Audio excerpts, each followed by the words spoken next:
aliyekuwa mbunge wa jimbo la Isimani na mwanasiasa mkongwe wa Chama cha Mapinduzi CCM William Lukuvi amefariki dunia leo tarehe 25 Machi 2026 katika hospitali ya Benjamin Mkapa jijini Dodoma baada ya kuugua ugonjwa wa moyo.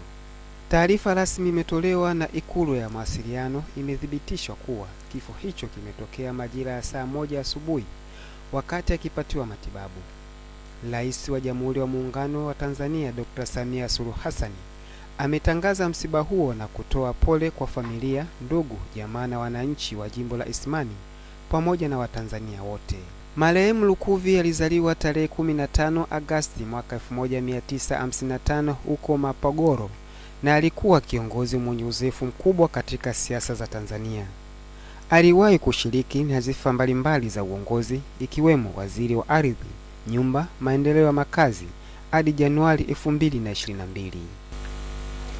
Marehemu alipata elimu yake katika mkoa wa Tabora TTTC na baadaye akahitimu shahada ya uzamili ya sayansi ya siasa katika Open University of Tanzania.